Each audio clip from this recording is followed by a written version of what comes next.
నమస్కారం అమ్మా. పెళ్లి కానోళ్ళకి స్పెషల్ ఎక్స్క్యూజెస్ ఏం లేవు. ఎవరికి వారు స్వతహాగా డైలీ ఒక 5 నిమిషాలు 10 నిమిషాలు జస్ట్ దేవుడు పటం ముందు కూర్చునే ప్రయత్నం చేయండి అంతే. దాని తర్వాత ఏం జరగాలో ఏమేం డెవలప్ చేసుకోవాలనే తర్వాత సెకండరీ. ఫస్ట్ దీనికి పిల్లర్ వేయండి. మాకు టైం లేదనే బ్యాచ్ ఉంటుంది. టైం లేని బ్యాచ్కి బస్ మీకు సినిమాలకి, షికార్లకి, షాపింగ్లకి, క్లబ్బులకి, పబ్బులకి, జబ్బులకి, డబ్బులకి తగలబెట్టే టైం ఉంటుంది. రీల్స్ చూడనీకి టైం ఉంటుంది.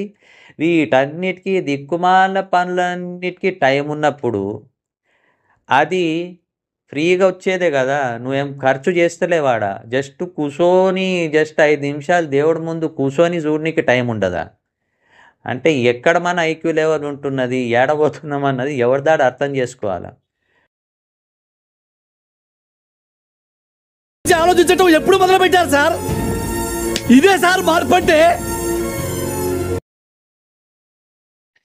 ఇవన్నీ కాదు భయ్. మాకు ఏదన్నా మంచి డెకరేటివ్ ఐటమ్ ఉండాలా, స్టేజ్ ఉండాలా, పెద్దగా ఆశ్రమం ఉండాలా.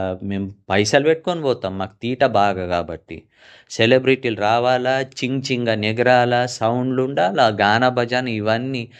అక్కడ నేర్చుకునేది 10 రోజులు 20 రోజులైనా ఆ ఎఫెక్ట్ నీకు అంతవరకే ఉంటుంది. అంతవరకే అబ్బా అబ్బా ఏం ఎక్స్పీరియన్స్ బాబు, అమ్మ నాకు అప్పుడే అర్థమైపోయింది, నాకు అప్పుడే ధ్యానంలో మనసు కలుగుతున్నది అన్న ఫీలింగ్ తాత్కాలికమే. అది నువ్వు డైలీ నీ లైఫ్లో కంటిన్యూ చేస్తే ఎక్కడన్నా కొంచెం చేంజ్ వచ్చే ఛాన్సెస్ ఉన్నాయి. ఏం పాయింట్ పెట్టావన్నా, సూపర్.